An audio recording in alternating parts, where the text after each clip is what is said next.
কখনো পাহাড়ে বেড়াতে গেছো অনিরুদ্ধ? সেখানে গিয়ে মাটির বুকে কান পেতে সভ্যতার ইতিহাস শুনেছ? কি কাজ ছমছম করে, তাই না? ছোটবেলায় একবার দার্জিলিং গিয়েছিলাম। পাহাড়ের মানুষ বোকা হয়, মৃত্যু ভয়ের হাতের মুঠোয় থেকেও কত আনন্দে থাকে। ভালো বোধ হয় সবাই থাকে, মানুষ ভালো থাকা খুঁজে নেয়। তুমিও তো ভালোই আছো অনিরুদ্ধ। নতুন মানুষ বেশ ভুলিয়ে রেখেছে তোমায়।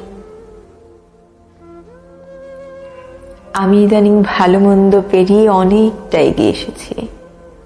সকাল থেকে মধ্যরাত, ভোর আরো ভোর পর্যন্ত শুধু ছুটছি।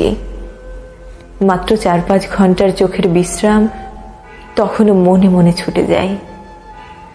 ছুটছি সময়ের আগে মৃত্যুকে ছুতে। মৃত্যু কি জীবনের মতো নিষ্ঠুর অনিরুদ্ধ?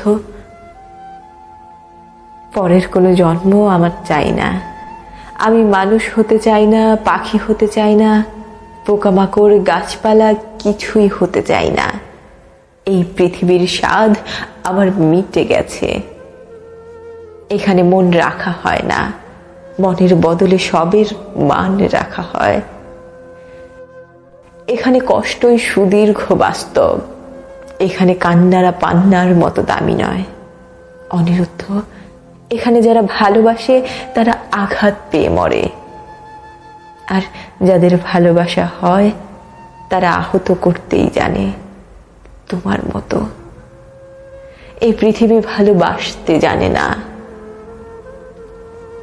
তোমার যাওয়ার পর 1 দশক ফুরিয়েছে। মানুষ আরো যান্ত্রিক হয়েছে, সভ্য হয়েছে, তবু প্রেম এখনো বিশ্বাসঘাতক। হাটে বাজারে নির্মম ভাবে খুন করে।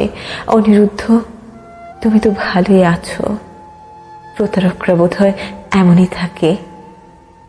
প্রেমিকারা একদিন স্ত্রী হয়ে যায়, নয়তো আবার স্বপ্ন দেখে।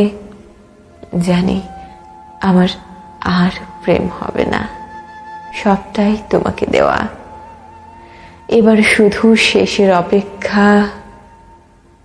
প্রেমে যায় না প্রতিশোধ নেওয়া।